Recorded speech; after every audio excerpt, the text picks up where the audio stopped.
పాలేరు జలాశయంలో చేప పిల్లల విడుదల కార్యక్రమంలో రెవెన్యూ శాఖ మంత్రి పొంగిలేటి శ్రీనివాసరెడ్డి పాల్గొన్నారు. భారీ వరదల వల్ల మత్స్యకారులు తీవ్రంగా నష్టపోయారు. వారికి జరిగిన నష్టాన్ని భర్తీ చేసేందుకు కాంగ్రెస్ ప్రభుత్వం సిద్ధంగా ఉందని మంత్రి పొంగులేటి తెలిపారు. వరదల్లో ఇళ్లు పూర్తిగా దెబ్బతిన్న వారికి త్వరలోనే ఇళ్లు ఇస్తామని, ప్రజలకు ఇచ్చిన మాట ప్రకారం అందుబాటులో ఉంటారని మంత్రి చెప్పారు.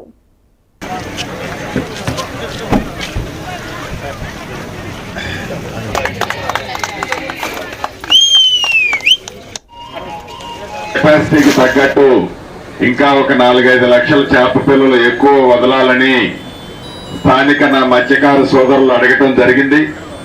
వాటితో పాటు కొన్ని రొయ్య పిల్లలు కూడా వదలాలని కోరుకున్నారు. తప్పకుండా ఫుల్ కెపాసిటీతో చేప పిల్లలు, అదే రకంగా గతంలో ఎన్నైతే రొయ్యలు వదిలారో ఆ రొయ్యలను కూడా వదిలించే కార్యక్రమాన్ని కొద్ది రోజుల్లోనే మీకు చేపడతానని ఈ వేదిక ద్వారా తెలియజేస్తున్నాను.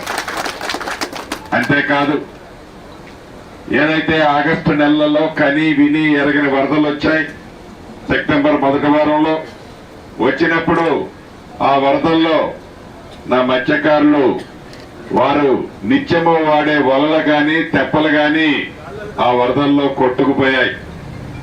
నా మత్స్యకారు సోదరులు నిజంగా ఇబ్బంది పడుతున్నారు.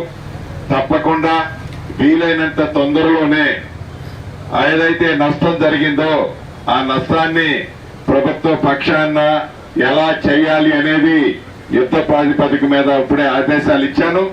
తప్పకుండా నష్టపోయిన వారిని ఈ ప్రభుత్వం ఆదుకుంటుందని కూడా ఈ వేదిక మీద నుంచి మీకు తెలియజేస్తున్నాను.